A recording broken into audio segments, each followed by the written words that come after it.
itu hanya di peserta untuk tingkat untuk tingkat nasional. Reviewer tidak untuk jadi sebetulnya peserta atau tim pelaksana. Bapak Ibu sekalian,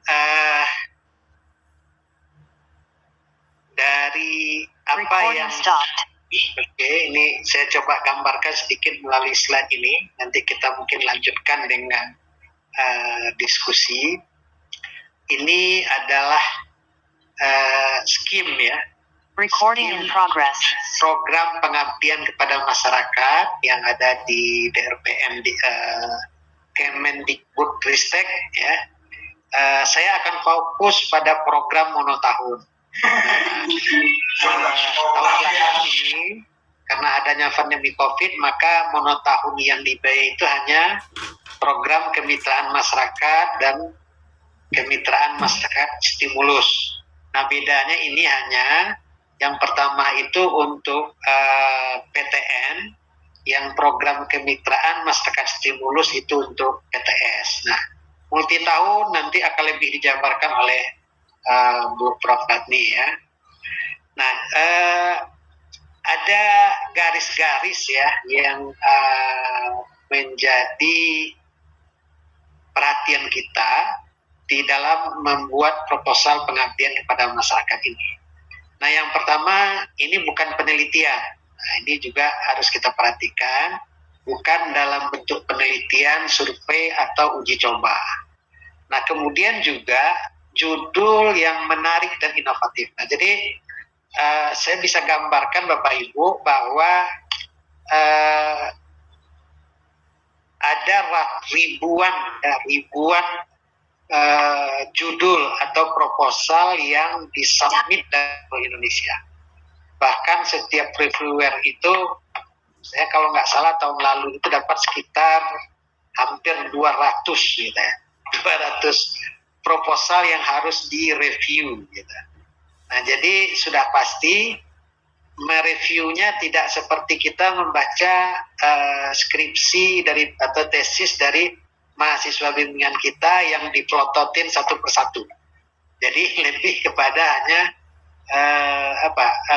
membaca secara cepat gitu, karena sangat banyak sekali. Makanya kata-kata kunci itu harus terlihat ya, menarik, inovatif, mulai dari judul, kemudian nanti di ringkasan atau di penelitian. Nah, jangan lupa kata-kata kunci ya. Itu seperti keberlanjutan, peningkatan kesejahteraan, peningkatan ekonomi, pokoknya yang segala peningkatan lah gitu ya. Jadi itu perlu untuk membuat reviewer itu tertarik gitu ya, dan mendapatkan clue bahwa ini penting. Nah, yang ketiga, analisis harus terukur kuantitatif. Jadi kita harus bisa mengkuantitatifkan capaian kita. Oke, kalau peningkatan ekonomi mungkin dengan rupiah gitu ya, berapa income-nya bertambah, berapa pendapatan UMKM itu naiknya gitu kan. Nah, kalau yang bersifat abstrak gitu, misalnya katakanlah lebih kepada peningkatan pengetahuan, nah tentu juga ada alat ukur yang bisa kita gunakan untuk melihat sejauh mana peningkatan itu terjadi. Nah, kemudian juga harus memecahkan masalah. Nah, jadi tugas kita pertama itu mencari masalah. Ya. Nah, masalah apa yang ada pada UMKM? Masalah apa yang ada pada masyarakat? Nah, sebetulnya kalau kita udah memahami masalah yang ada di masyarakat ataupun di UMKM, nulisnya tidak lama, paling 2 hari selesai. Karena proposal PKM ini juga tidak minta panjang-panjang, tidak minta juga referensi atau teoritis keilmuan gitu. Dia lebih straight to the point, masalahnya apa, kemudian solusi yang ditawarkan apa, terus bagaimana mengerjakannya, itu selesai gitu. Nah, kemudian wilayah dan kelompok sasaran jelas. Jadi nanti di buku panduan itu kan ada kelompok sasaran yang ditetapkan itu seperti apa, UMKM-nya berapa besarnya, berapa pegawainya gitu ya. Itu sudah ada, nanti Bapak Ibu lihat buku panduan. Kemudian kelengkapan dokumen. Nah, ini sangat penting. Nanti saya juga kita lihat bahwa ada beberapa dokumen vital. Kalau tidak ada dokumen ini, maka tidak dilanjutkan. Jadi penilaian itu ada 2 tahap. Yang pertama administrasi, yang kedua baru isi. Nah, kalau administrasinya udah tidak sesuai, maka ini reviewnya tersenyum lega, karena tidak perlu lanjutkan baca lagi gitu ya, cukup bilang tidak, udah selesai gitu. Nah, kemudian juga ipteks yang ditawarkan, metodenya seperti apa, alat yang apa yang harus kita inikan. Nah, ini juga disampaikan secara jelas. Lalu evaluasi dan indikator keberhasilan, ya tadi juga udah disinggung sedikit, bagaimana kita melihat bahwa program kita ini nanti berhasil ya sesuai dengan yang dikehendaki. Lalu apa indikatornya? Nah, kemudian anggaran dan kepakaran tim multidisiplin. Jadi anggaran harus realistis ya. Jadi juga ada perimbangan. Nah, kenapa di salah satu syarat itu ada yang jaraknya tidak boleh lebih 200 km, karena ditakutkan nanti kalau kegiatan kita biayanya 50, terus 30 juta itu transportasi gitu. Itu tidak masuk gitu ya. Jadi anggarannya itu walaupun kita mengikuti standar anggaran Kementerian Keuangan misalnya untuk jasa dan pembelian lain-lain itu, tetapi perimbangan antara kegiatan dengan dana yang lain-lain itu juga harus tepat gitu ya. Jangan sebagian besar itu untuk perjalanan atau transportasi. Nah, kepakaran multidisiplin. Jadi kalau pada PKM itu harus minimal 2 masalah, ya, 2 masalah tentu dengan 2 solusi. Nah, timnya harus orang-orang yang mempunyai keilmuan kepakarannya itu sesuai dengan permasalahan tersebut gitu. Jadi kalau permasalahannya pertama adalah bagaimana memproduksi sesuatu produk hasil pertanian. Nah, mungkin satu anggotanya dari teknologi hasil pertanian. Nah, kemudian masalah yang kedua itu soal pemasaran. Ya, nah ini mungkin dari teman-teman dari keilmuan bidang pemasaran dan ekonomi. Nah, itu multidisiplin gitu ya. Lalu ada melibatkan mahasiswa. Jadi kalau kegiatan kita tidak melibatkan mahasiswa, ini otomatis juga sudah tidak dievaluasi lebih lanjut setelah seleksi administrasi. Nah, ini tadi masyarakat sasaran dari program PKM produktif, ini masyarakat yang produktif secara ekonomi. Jadi ada kelompok perajin, nelayan, kelompok tani, UMKM dan lain-lain. Jumlah karyawannya itu minimal 4 orang di luar anggota keluarga. Atau masyarakat yang belum produktif secara ekonomis tetapi mau wirausaha. Nah, ini bisa saja rumah tangga yang bersifat individu atau perseorangan dengan minimal 5 anggota. Oke. Nah, kemudian juga ada kelompok-kelompok yang tidak produktif secara ekonomi, ada PAUD, jadi kita juga bisa bikin PKM di sekolah-sekolah, SD, SMA. Nah, ini kan bukan organisasi atau kelompok yang bergerak di bidang ekonomi, tetapi kita juga tetap bisa melaksanakan PKM dengan kelompok-kelompok masyarakat tersebut. Nah, ini benang merah proposal PKM. Nah, ini saya sebutkan tadi, yang harus ada pertama adalah masalah. Masalahnya apa? Ya. Nah, kalau di PKM 2 masalah, PKM stimulus 1 masalah juga cukup gitu ya. Tetapi boleh saja 2. Nah, dari masalah nanti tentu kita memberikan solusi apa yang mungkin dilakukan. Nah, kemudian bagaimana metode melakukannya? Nah, itu inline ya, satu garis yang memberikan perspektif kepada reviewer bahwa kita memberikan statement masalah yang jelas, memberikan rancangan solusi yang jelas, lalu cara lakukannya yang benar. Gitu. Nah, kalau itu sudah selesai, itu tidak ada reviewer tidak perlu baca banyak-banyak, sekilas saja udah nangkep gitu. Nah, ini skema tim, pendanaan tim dan lain-lain. Jadi PKM 50 juta, PKM stimulus 25 juta. Waktunya hanya untuk 1 tahun. Ini skim yang ada. Gitu. Nah, kemudian ini format, sekira ini ada di buku panduan ya, di buku panduan. Saya hanya mengilustrasi nanti poin-poin penting ya, poin-poin penting yang merupakan penilaian tertinggi atau wajib ada. Gitu. Nah, jadi tadi kita sudah inikan pengantar yang untuk sampai ke proposal. Nah, tentu saja di awal ini saya berharap bahwa proposalnya disusun secara serius. Jadi kalau terburu-buru, tergesa-gesa, tidak sempat mengkoreksi atau mendiskusikan dengan tim, jangan dikirim tahun ini. Ya, niatkan saja untuk tahun depan. Kenapa? Karena banyak sekali proposal itu yang asal jadi. Ya, ada melakukan penelitian, kemudian dari penelitian itu bisa diterapkan untuk masyarakat. Nah, lalu karena buru-buru main copy paste saja. Kadang-kadang kata-kata penelitian itu masih terselip gitu. Nah, itu yang banyak juga kita temui. Nah, juga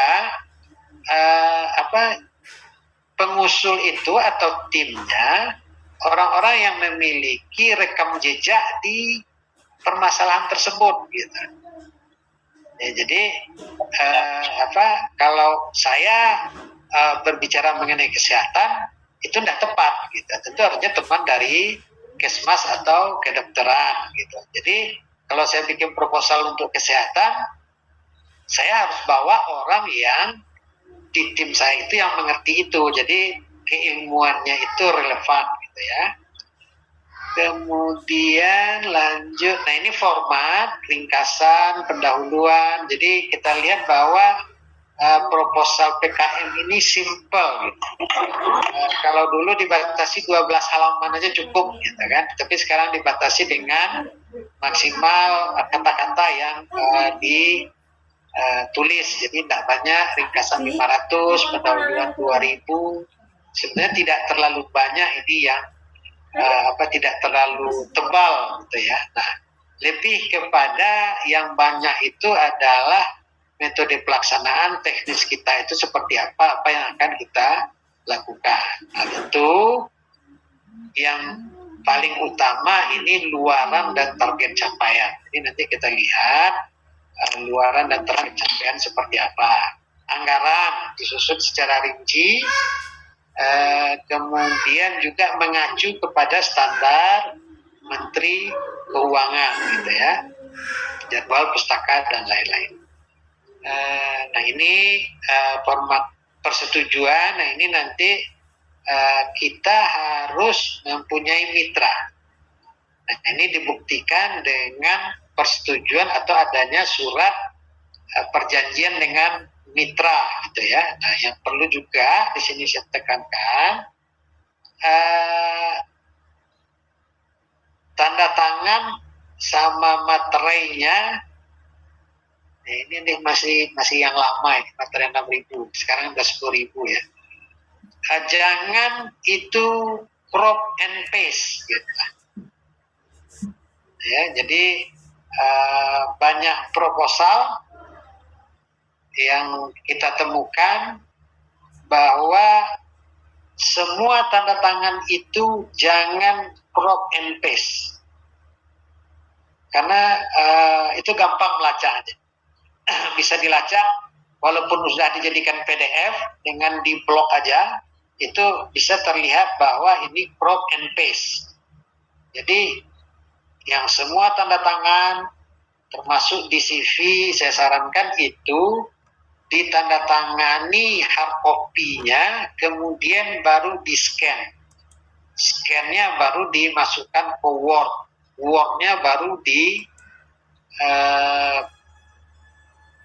pindahkan atau dijadikan PDF. Gitu. Ya, jadi jangan crop, dipotong saja tanda tangan sama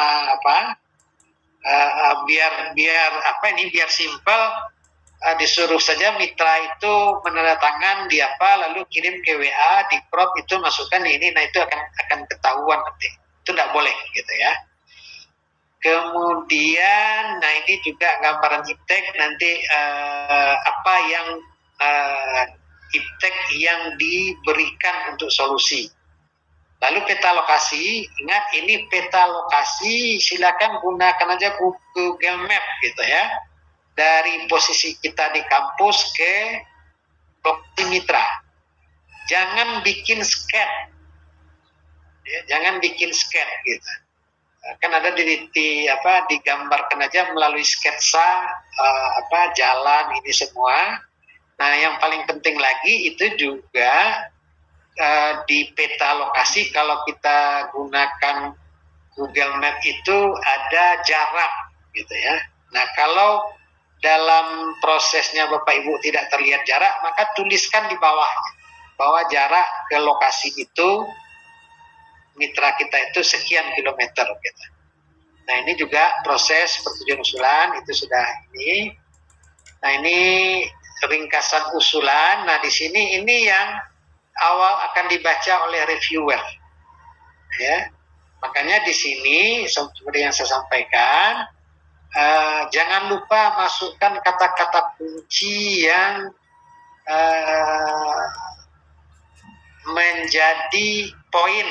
menjadi poin bagi reviewer gitu ya. Keberlanjutan, pemberdayaan, solusi, peningkatan pendapatan, peningkatan kesejahteraan, dan lain-lain gitu. Nah, jangan lebih dari 500 kata ya. Jadi memang sangat strict to the point, karena juga dijelaskan target-target dan capaian apa yang dicapai nanti dalam kegiatan ini. Juga luarannya ya. Luaran personal itu adalah luaran kita seperti publikasi di jurnal, publikasi media massa, ada juga video. Kemudian luaran untuk pemberdayaan mitranya apanya yang meningkat gitu, pendapatannya kah, pengetahuannya kah, dan lain-lain. Jadi itu perlu gitu. Nah, ini juga pendahuluan, ini standar, saya rasa Bapak Ibu bisa baca nanti di buku panduan. Nah, solusi seperti yang saya sampaikan tadi, straight to the point, solusinya apa dari masalah ini gitu. Jadi reviewer makin sedikit membaca makin senang ya, karena sekian puluh atau sekian banyak yang harus dia selesaikan untuk mereviewnya. Jadi straight to the point aja, jelaskan, tidak perlu bertele-tele dalam kalimat, maka lebih cepat lagi approval daripada reviewernya gitu ya. Nih, jangan sampai menuliskan yang sama di pendahuluan. Oke, jangan copy paste dari yang di pendahuluan untuk solusi permasalahan ini. Nah, solusi permasalahan kedua seperti tadi, bagi dua. Permasalahan pertama ini meningkatkan kualitas produk. Solusinya ini yang dilaksanakan.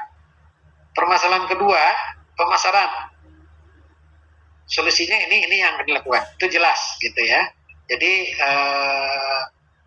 tentu juga disampaikan dengan terukur gitu. Ada Nah, ini contohnya kondisi sebelum program, kondisi sudah program. Meningkatkan pemahaman. Nah, berapa persentase yang pemahaman orang yang meningkat? Pendapatannya berapa naiknya? Kurang partisipasi sebelumnya, sekarang udah meningkat berapa naiknya? Produksinya berapa naiknya? Pemasarannya bisa berapa menghasilkan lebihnya? Jangkauannya berapa kilometer atau semuanya? Jadi kita bandingkan sebelum dan sesudah program. Nah, apalagi kalau ini dibuat dalam bentuk tabel atau grafik, sebelum sesudah program, reviewer cepat kali nangkapnya. Oke, metode pelaksanaan. Nah, yang saya highlight di sini jangan hanya penyuluhan atau pelatihan saja. Ya, jadi kegiatannya jangan hanya penyuluhan atau pelatihan saja. Ya, jadi harus lebih dari sekedar penyuluhan. Mungkin dengan membuat alat peraga, kemudian membuat alat apa yang ada, demplot, simulasi dan lain-lain. Bisa banyak hal di sini gitu ya. Nah, kemudian biar gampang juga orang membaca, lengkapi dengan flowchart gitu ya, flowchart dan gambar-gambar. Ya. Oke, ya. Nah, tetap juga indikator keberhasilannya perlu juga disampaikan. Nah, ini contoh indikator kinerja pengabdian kepada masyarakat untuk yang personal dari tim ya. Jadi publikasi. Nah, sebutkan langsung kita mau memuatnya di mana nanti gitu. Ya, kalau dimuat di jurnal nasional gitu ya. Nah, itu enggak jelas. Ya, enggak apa-apa, kasih aja statement dulu kita inginkan dimuat di jurnal ini. Ya, kalau dalam pelaksanaannya ternyata tidak bisa, itu tidak ada masalah kita ini kan di jurnal yang lain. Tetapi tentu kita juga punya alasan reason yang reasonable yang dapat kita jawab kalau nanti ada monitoring atau pertanyaan di akhir ya. Kemudian proceedingnya semuanya sebutkan nama jurnal, nama proceeding, media massa, koran atau korannya yang online atau yang offline gitu ya. Kemudian video, nah ini juga perlu diinikan. Kita disuruh membuat video kegiatan dan diupload. Nah, uploadnya ini juga nanti beda-beda ini nilainya gitu ya. Kalau Bapak Ibu upload di Facebook sendiri gitu ya, atau upload di websitenya LPPM, atau upload di websitenya universitas, nah itu beda-beda nilainya. Kalau yang di Facebook sendiri itu dianggap tidak terlalu memasyarakat, nilainya rendah gitu ya. Nah, kemudian HKI, tenaga buku, bahan ajar, nah, ya, semuanya. Jadi jenis luaran ini semakin banyak akan semakin baik dan membuat nilainya lebih tinggi. Nah, ini salah satu contoh jurnal pengabdian kepada masyarakat gitu ya, yang sudah dibuat oleh beberapa tim peneliti. Nah, ini proceeding pengabdian kepada masyarakat gitu. Ya, kemudian ini publikasi media massa ya, dari koran yang terbit kemudian di scan. Nah, ini publikasi video di YouTube gitu ya, seperti yang saya sampaikan tadi, tentu di tempat yang punya keberlanjutan websitenya ini lebih lama. Nah, kemudian kita masuk hal yang kritis juga, ini anggaran ya, mengacu pada ketentuan yang berlaku ya, standarnya, formatnya realistis, visible, tidak mengada-ada. Nah, salah satu kalau saya lihat yang mengada-ada itu ada yang RAB-nya itu persis 50 juta atau persis 25 juta. Nah, ini artinya itu kan dipaksakan untuk mendapat nilai maksimal. Nah, tidak harus seperti itu. Kalau Bapak Ibu bikin 50, perspektif dari reviewer ini kok maksain nilainya harus 50. Apa mungkin begitu banyak item bisa persis 50 juta itu anggarannya, gitu kan? Nah, jadi bikin aja kurang sedikit atau apa sesuai dengan kebutuhan. Jadi jangan dipaksakan untuk genap 50 atau 20 juta. Jadi diutamakan pembelian investasi peralatan atau sarana bantu untuk meningkatkan kapasitas mitra, yang kemudian peralatan itu kita serahkan nanti ke mitra. Gitu. Lalu nanti ada diminta juga rincian. Jadi di atas adalah rekapitulasi, nanti ada lagi kolom untuk rincian, gitu ya. Nah, PKM ini tidak ada honor untuk tim pelaksana. Nah, ini betul-betul pengabdian, gitu ya. Jadi tidak ada honor. Nah, ini tadi saya sudah sampaikan juga perimbangan antara alat tulis, honor ini maksudnya mungkin nanti tenaga kerja ya yang kita bayar, uang transport dan lain-lain itu ya sesuai lah seperti yang saya sampaikan tadi, jangan lebih setengah atau uang yang digunakan hanya untuk transportasi. Kesesuaian harga ini juga lampiran pendukung. Jadi nanti di lampiran itu ada beberapa poin, ada 7 gitu ya. Nah, ini harus ada semua. Anggaran biaya, rincian dari RAB tadi, kemudian jadwal, daftar pustaka, CV, ya, jadi update juga data kita yang disinta. Nah, CV itu juga saya sampaikan tadi, jangan anggota tim tanda tangan di bawahnya itu crop and paste. Ya, jadi print aja lembaran terakhir yang mau ditandatangani, lalu ditandatangani basah, kemudian di scan-nya ini dimasukkan lagi ke Word kita, baru kemudian dijadikan PDF.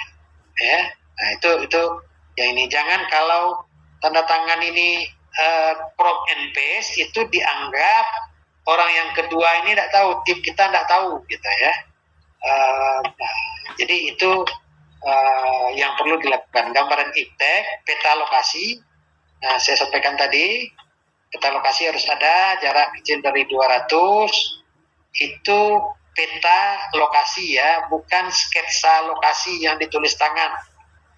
Ya. Kemudian surat kesediaan kerja sama mitra. Nah, kalau mitra kita 2, maka 2 juga.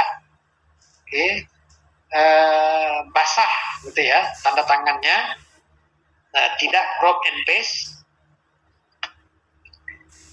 Ini iptek yang ditransfer tadi juga udah, ini contohnya. Nah, ya kan, kalau bikin alat ini contoh alatnya atau sketsa alatnya seperti ini gitu ya.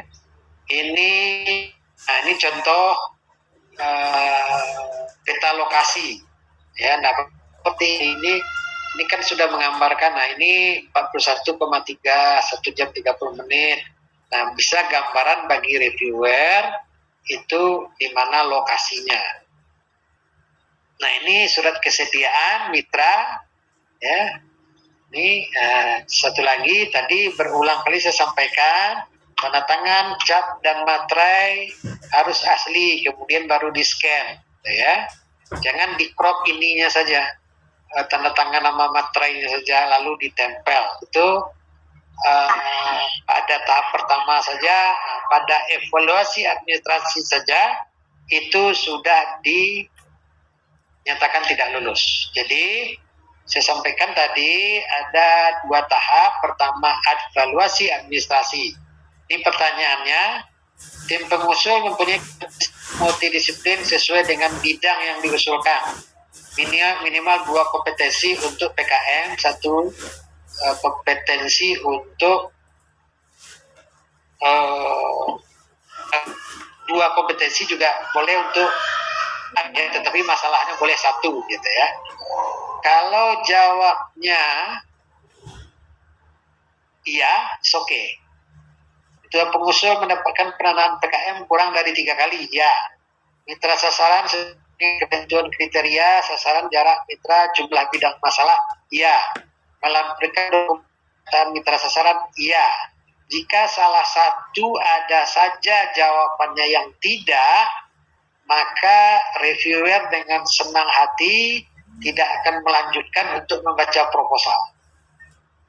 Ya, reviewer akan beralih kepada tim berikutnya. Jadi isi daripada proposal itu tidak akan dibaca. Ya. Tetapi kalau ini sudah lewat, maka reviewer akan sampai di sini, ya, memberikan nilai untuk proposal Bapak Ibu. Ada 12 poin, ya. Ketajaman analisis situasi permasalahan mitra sasaran. Sasaran tidak jelas 0, sasaran cukup jelas 5, sasaran jelas 7,5, sangat jelas itu 10. Rumusan prioritas juga ini poin-poinnya, termasuk kompetensi menyelesaikan permasalahan mitra, ya. Mode, solusi dan rencana yang ditawarkan itu jelas atau tidak untuk memecahkan permasalahan. Kemudian penugasan tim, apakah sesuai apa tidak, dia ahli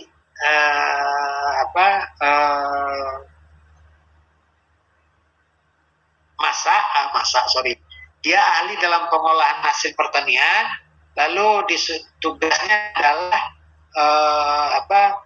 membuat marketing jadi lebih berhasil. Itu tidak cocok, gitu kan. Penugasannya tidak sesuai, sangat sesuai.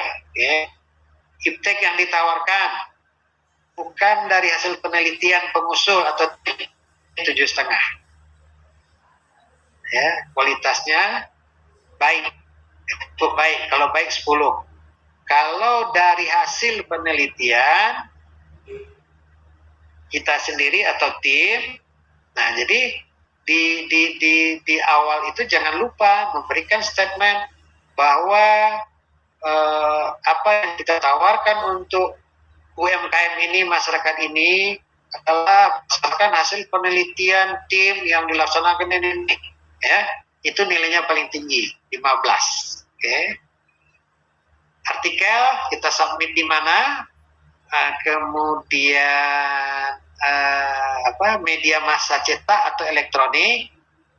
Nah ini tadi saya sempat bilang video kegiatan, media elektronik kurang jelas dan kurang meyakinkan keberlanjutannya. Ya, nah artinya kita tampilkan di web, di media atau namanya apa itu, yang reviewer merasa ini, wah ini siapa ini, dan terus mungkin 5 bulan atau setahun paling lama ini websitenya udah tutup, artinya ada orang lagi gitu. Tetapi kalau itu misalnya dimuat di website LPPM Unan, nah selagi Unan ini ada, LPPM ini ada nih, 5 tahun lagi orang masih bisa lihat video ini gitu. Jadi dia diyakinkan ini keberlangsungannya sangat tinggi.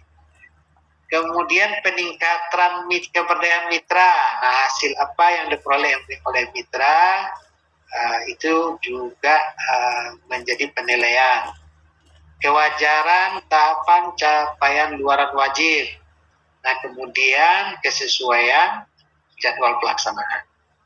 Saya kira sebagai pengantar diskusi mungkin itu Pak Ferry, Ibu sekalian, mudah-mudahan memberikan pencerahan kepada kita juga untuk didiskusikan pada tahap berikutnya. Silakan saya kembalikan kepada Pak Ferry. Terima kasih banyak Pak Dekan, Pak Datuk, atas paparan materinya, luar biasa sekali, memberikan penjelasan bagi kami. Bapak Ibu peserta webinar yang kami hormati, kita telah mendengarkan paparan dari materi oleh Bapak Dr. Ferry Ali Sibado. Kemudian pada kegiatan ini itu akan kita buka ruang diskusi, yaitu ruang diskusi ini kita rencanakan 2 sesi. Pertama yaitu terdiri atas 3 orang, ya. Tolong dari sesi ini nanti kita juga akan mencoba menjawab dari ruang Zoom chat, ya. Kemudian bagi Bapak yang tanya langsung, nanti tolong sebutkan nama dan dari instansinya. Mungkin itu aturan main dari diskusi kita. Pada Bapak silakan untuk menanya atau raise hand.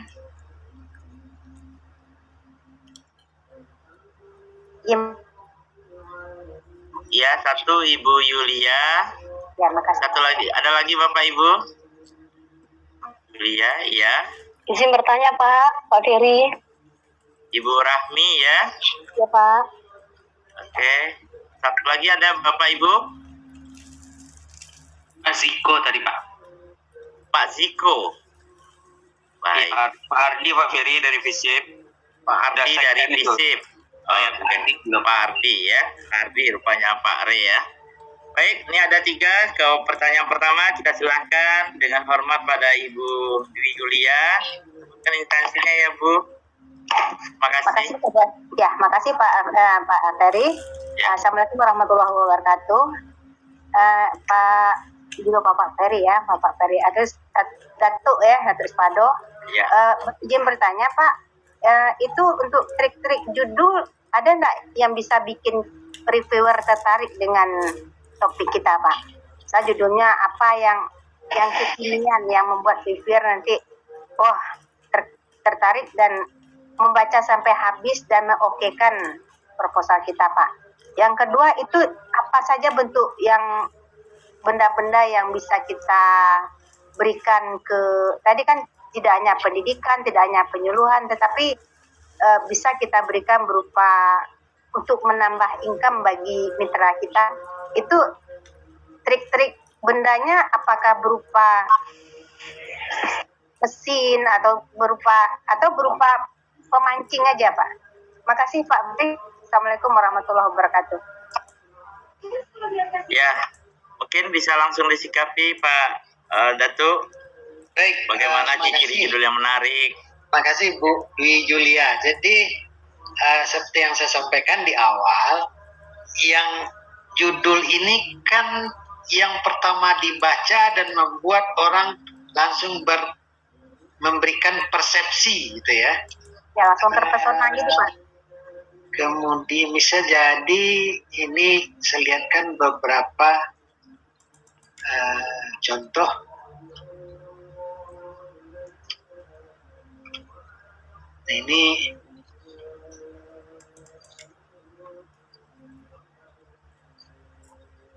judul yang lolos ya nih Pak ya? belum tahu, belum ini saya tidak bisa pastikan ini yang lolos apa enggak gitu karena ada reviewer lain yang menulis. Nah, saya cuma mau melihatkan ini judulnya pelatihan. Nah, tadi di awal sudah disampaikan bahwa kegiatan kita itu jangan hanya pelatihan gitu. Nah, kalau udah diawali dengan judul ini, ya kan, reviewer pasti wah ini cuma pelatihan gitu ya.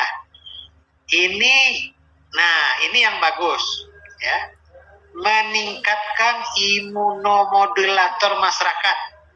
Jadi langsung dia memberikan persepsi bahwa yang dia kerjakan ini meningkatkan sesuatu.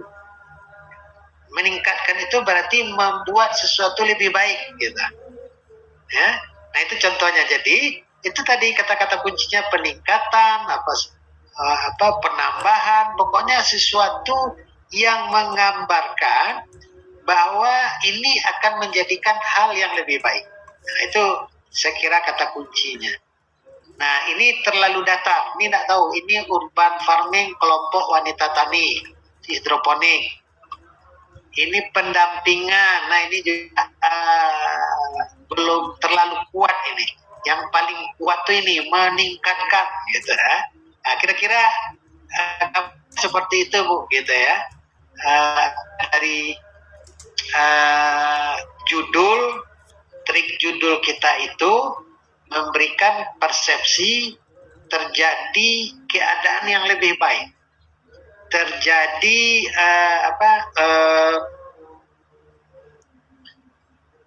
Jumlah kata dibatasi Pak? kalau nggak salah 20 apa berapa gitu ya. Minimal 20. Ya, jangan terlalu panjang juga gitu, jangan terlalu panjang. Jadi Ya. ini pelatihan pembelajaran. Tadi udah lihat video Sudah lihat Pak nih Pak. Sudah ada lihat tadi ya. Nah, kira-kira itu Bu Dwi Julia. Jadi judul kita itu ya istilah aktif lah gitu ya, yang membuat orang merasa wah ini memberikan sesuatu yang baru, memberikan Ada nilai jualnya ya Pak ya? Ya, kira seperti itu. Ya, silakan Pak Ferry, saya kembalikan. Bu Dwi tadi pertanyaan kedua apa Bu? Masalah Satu ya? pemberian sarana prasarana untuk mitra Pak. Iya, Itu jadi atau kemas saja. Ya, makasih. sarana ini kan dianjurkan sebagian besar daripada anggaran itu adalah memang untuk yang akan ditinggalkan untuk mitra, gitu ya. Nah, tentu tergantung juga dari dari yang kita kerjakan, dari proyek, dari keadaan mitra. Gitu. Nah, contohnya mitra kita ini Padang. Terus di proposal itu Ibu bikin pembelian laptop atau infokus untuk ICT gitu. Itu nggak masuk gitu. Karena nggak mungkin SMA 1 itu nggak punya infokus dan laptop gitu ya. Tetapi kalau daerahnya mungkin di pedalaman itu masih memungkinkan. Memang sarana dan prasarana itu tergantung juga dengan situasi dan kondisinya daripada mitra kita gitu. Kalau bikin alat itu bikin alat cetakan ubi gitu, atau alat mencancang ubi untuk bikin keripik itu biasa gitu kan.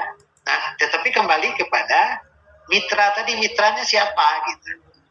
Kalau mitranya adalah organisasi atau kelompok yang sudah maju atau yang dianggap mempunyai Bagi contoh mitranya petani dadih ini Pak. Ya. Petani dadih yang dari kerbau itu Pak. Ya. Ya, susu kerbau ya. Susu kerbau. Nah, kita bisa membelikan mesin untuk kemasan itu terlalu mahal Pak nanti kan itu. Ya tergantung itu. Kalau masih bisa di anggaran sekira di 20-30 juta itu tidak ada masalah gitu dengan anggaran 50 juta. Nah, ya. Tetapi memang seperti yang saya sebutkan tadi, jangan hanya habis untuk beli alat itu aja, tetapi yang pendampingannya tidak maksimal. Berapa kira-kira imbangan ini Pak, biaya alat ini Pak? Nanti takutnya Bu Dwi 40 juta, dari 50 juta beli alat aja. Ya, kalau ada nggak persentasenya? Dari 50 juta, terus untuk kegiatan pendampingnya ada nggak duit nanti gitu? Itu ada nggak kira-kira? Lapangannya cukup nggak gitu kan? Persentasenya ada nggak Pak? Berapa kira-kira? Nggak, persentase itu nggak bisa karena memang seperti yang saya sampaikan tadi, tergantung dari mitranya gitu.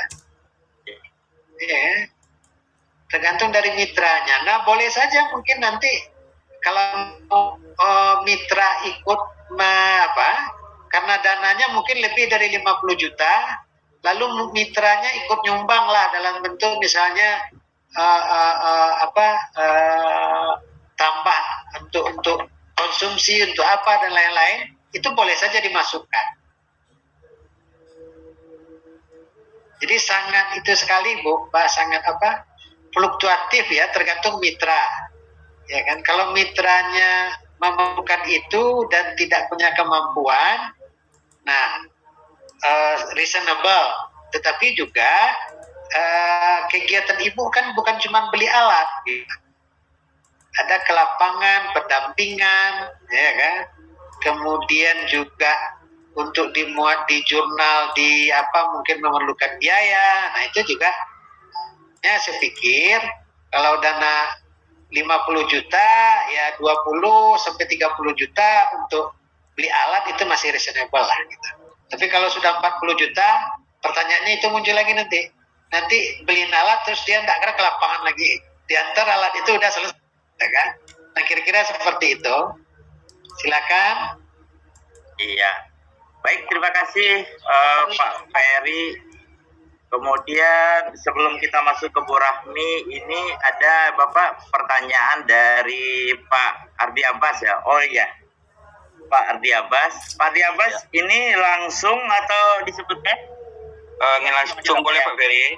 Oh iya boleh Pak Ardi. Terima kasih Pak Ferry dan terima kasih juga Pak Ferry Arlius, dekan. Sehat Pak Dekan. Alhamdulillah sehat. Alhamdulillah Pak, sehat. Saya ingin tanya nih, apakah dimungkinkan tidak dalam bentuk pemberian alat, tapi seperti sosial eksperimen? Kita melihat ada banyak potensi yang mungkin ditingkatkan suatu UMKM, tapi mereka seakan-akan puas dengan kondisi yang ada sekarang. Nah, itu kan di alat, tapi dengan membuat sosial eksperimen, bagaimana mereka motivasi untuk variasi produk dan pemasaran produk, seperti itu Pak. Apakah dimungkinkan? Karena nampaknya alat lebih diutamakan nampaknya. Apakah di social sciences ini dimungkinkan ada social eksperimen seperti itu Pak? Dan bagaimana skim pendanaan nanti Pak kalau social eksperimen seperti itu? Pak Ferry, Pak Ismayanto, ya. Ya, Pak narasumber Pak Ferry mungkin bisa dijawab apa mungkin ini pemberian eksperimen ini pada pengabdian sosial eksperimen ya Pak Ardi? Ya, UMKM. Ya. Baik. Ya. Jadi kalau hanya beli alat sepertinya kan ini hanya untuk orang-orang eksak aja nih gitu, orang sosial nggak masuk gitu. Tetapi pada ininya PKM ini kan untuk semua bidang ilmu. Tadi Pak Adi, jangan masuk kata eksperimen di sana gitu. Karena dianggap itu menjadi baik dari penelitian lagi nanti. Itu pendampingan untuk meningkatkan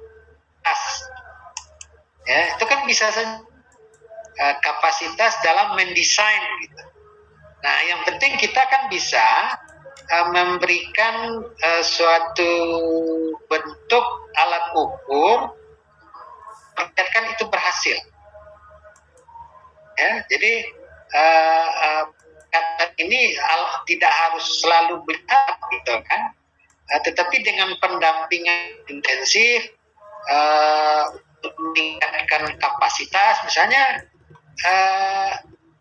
UMKM ini banyak ini kan hanya penjualan, pembelian apa semua itu kegiatannya di 40 aja gitu. Ya kan? Kadang ingat gitu. Habis itu misalnya ini membeli bahan-bahan untuk produksinya, ke pasar, nyoba lilo ikan, nyoba lilo lado, soalnya di situ pitihnya gitu kan.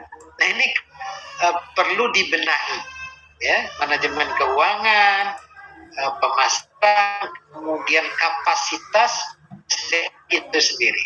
Nah tentu orang-orang fisik ini kalau untuk peningkatan kapasitas itu apa tolak ukurnya? Ini nilai berhasil seperti apa gitu. Jadi tidak hanya harus beli alat gitu Pak Adi, bisa aja dengan penampingan peningkatan kapasitas SDM. Nah itu banyak itu, untuk apa saja. Saya kira demikian Pak Ferry, makasih. Baik, makasih Pak Ardi, bisa dipahami? Bisa, sangat bisa Pak Ferry. Terima kasih Pak. Bisa. Ini ada pertanyaan berikutnya Pak dari Ibu Rahmi Aulia. Iya Pak. Ya, boleh langsung atau gimana? Langsung ya. Ya, terima kasih Pak Ferry. Assalamualaikum Pak. Dari sebutkan dari instansinya ya Bu. Ya, saya dari Fateta Pak. ini bertanya ke Bapak Pak. Oh iya ya. Ya, pertama nih, Pak, apakah misalnya kegiatannya bisa berupa sekolah lapang, Pak? Misalnya peningkatan kapasitas kelompok, misalnya KWT gitu ya, Pak, ya, berupa misalnya sekolah lapang dengan mengadakan 5-10 kali pertemuan. Itu pertama, Pak. Katanya seperti itu. Kemudian yang kedua, untuk luarannya itu, apakah misalnya kita ingin bikin buku nih atau misalnya profil kelompok, apakah itu sudah terbit atau masih dalam bentuk draft? Itu yang kedua. Dan yang ketiga, selain dari misalnya media cetak, media online, bisa juga nggak Pak untuk misalnya luarannya? Terus yang keempat adalah untuk tim yang kemarin pengalaman tahun lalu itu kan kita ada 3 tim Pak ya. Apakah misalnya boleh dengan 4 tim, 5 orang, tapi dengan fakultas atau misalnya bidang keilmuan yang berbeda? Itu aja Pak. Makasih. Pak Ferry, ini ada pertanyaan biasa dari Ibu Rahmi Aulia dari Pateta.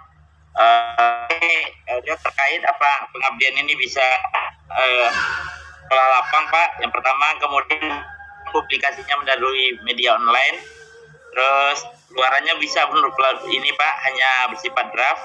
Terus mengenai tim Pak, boleh anggotanya berapa itu, 4 sampai dengan bidang ilmu berbeda gitu.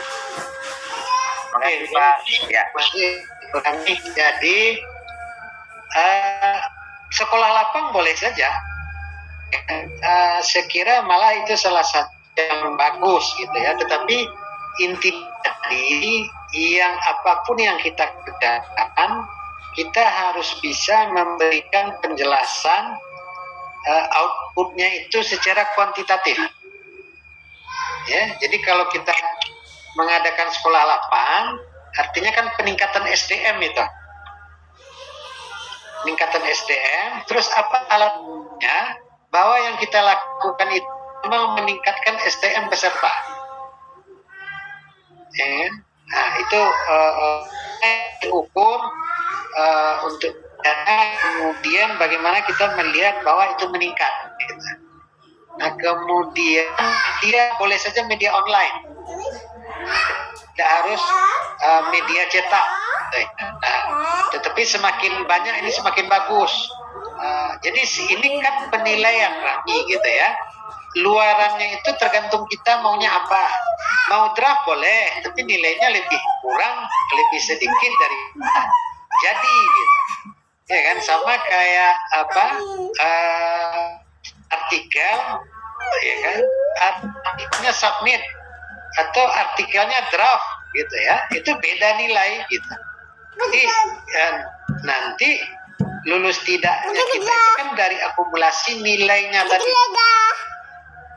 Jadi makanya kalau kita mau ini misalnya buku, ya harus final ya.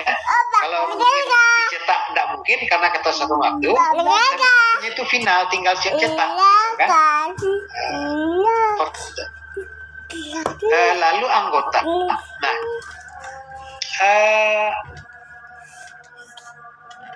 ini dananya kan cuma 50.000 gitu. 50 juta ya Pak. Ini dan untuk stimulus. Nah, kalau timnya terlalu banyak, nanti juga pengeluaran itu lebih banyak untuk tim. Pergi ke lapangan itu adalah 4-5 orang, gitu kan, narasumber. Nah, perlu segi biaya gitu. Nah, jadi makanya kalau di PKN itu saya rasa yang banyak dilakukan itu adalah tim itu 3, 1 kedua 2 anggota gitu ya, yang banyak itu. Kalau banyak sih bisa saja, tetapi nanti penilaiannya akan melihat nanti satu, apakah tim ini memang bekerja dan memberikan kontribusi terhadap kegiatan yang cocok dengan.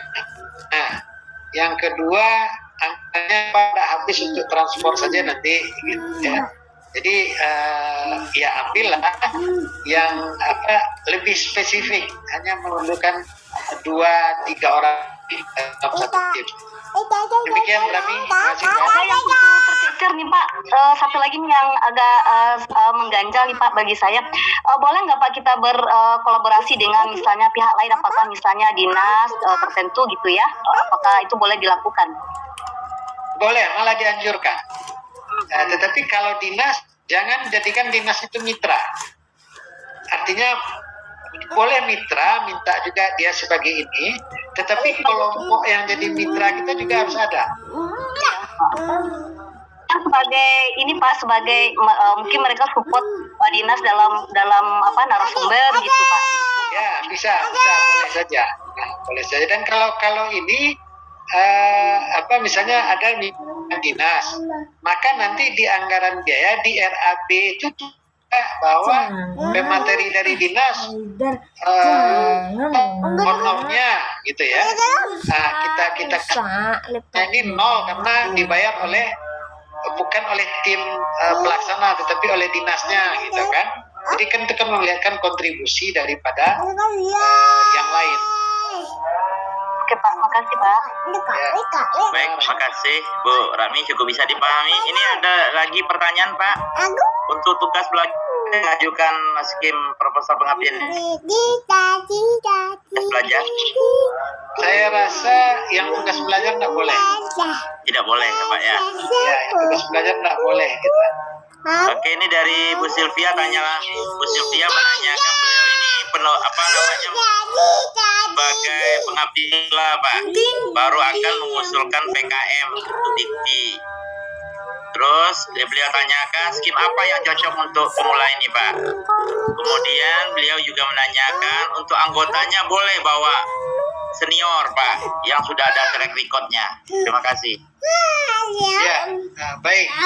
Jadi balik ke yang tadi awal sedikit Ferry, mungkin perlu ini di LPPM ini diinginkan boleh tidaknya yang tugas belajar kan ada yang dua juga sebetulnya kan, tugas belajar lalu izin belajar.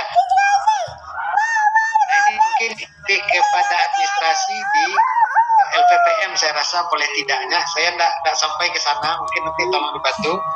Kemudian ya saya kira ini adalah awal kita untuk ikut skim pengabdian di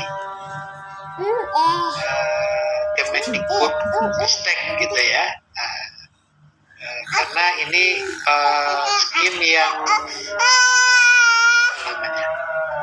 memang dikhususkan sebetulnya untuk pemula ini. Kalau yang udah 2 kali dapat tidak boleh lagi gitu. Harus naik ke years atau kepada skim-skim lain. Jadi KM ini hanya boleh 3 kali atau 2 kali maksimal. Jadi ini memang untuk pemula. Tentu saja lebih bagus dilibatkan adalah senior yang sudah punya track record dalam bidang ilmunya, karena dari apalagi kalau dari penelitian dari senior ini yang kita jadikan judul itu kan lebih bagus lagi. Jadi kalau konsepnya seperti itu Berda. Siap. Siap, makasih Pak Erik. Berikut ini ada pertanyaan Pak Indra Janis Pak. Itu poin yang terbesar gagalnya kita lulus seleksi PKM ini apa Pak? Poin terbesarnya itu tadi ya